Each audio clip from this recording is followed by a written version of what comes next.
Okay, so last week I put out a video going over me upscaling, remastering, and frame doubling the Sonic Riders cutscene from the start of the game.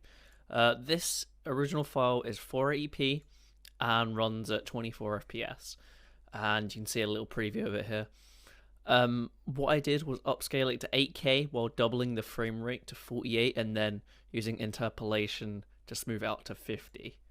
So I'm going to show you how I did that. So here's the videos folder which I have. We have the original, the frame doubled, and the processed one. So this is the very start of the video. This is what I started with, and this is what I got out by frame doubling it. Now I frame doubled it using an app called Dane. Now Dane is a AI algorithm which works in 3 different steps. So what it does is it first splits the source video into frames. So as you can see, I've already done this, and it converts every single frame into a PNG, as you can see like that. And there's about 2,000 frames.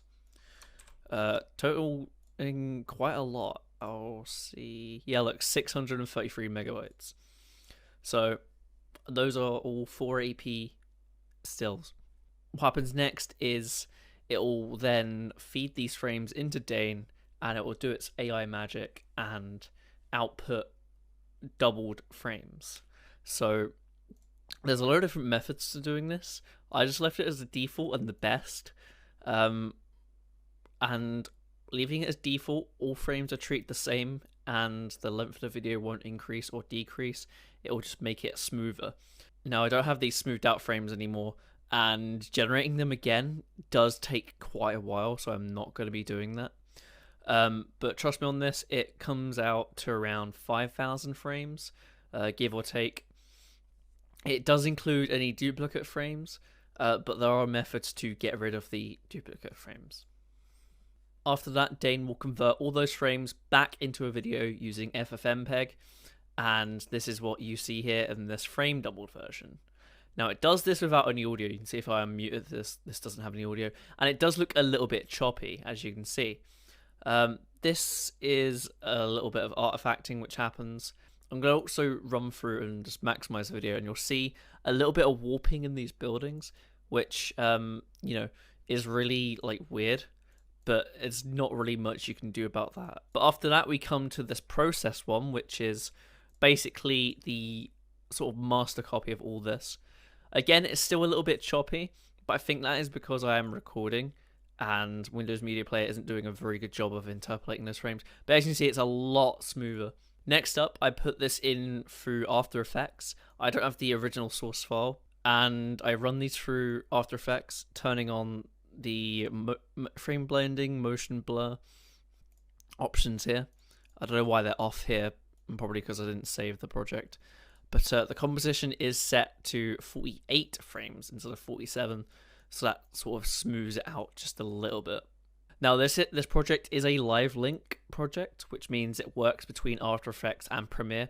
I don't have the Premiere project, but in Premiere, it's exported again at 50 FPS. Now, after that happens, we take it through Topaz Video Enhanced AI. Now, this is actually a really, really cool program which allows you to basically AI enhance video. So I'll pick a reference frame, which I use quite a lot, and that's of the characters going down this little slope here. Now, there's a few different models that you can choose. Now, Topaz AI has a load of different video rendering algorithms which upscale, and here are 3 of them. However, I decided to go with Artemis D Halo 1, and I'll quickly pause to show you some up-close screenshots. So if I go back a couple of frames... Oh, that might have been too far. So I'll zoom into this character here.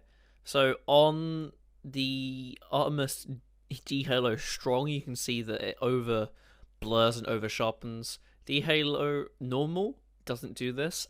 So this comparison view is actually really good at sort of comparing the different algorithms to each other. However, in the end, I went with Artemis D Halo V1. And as you can see, if I render out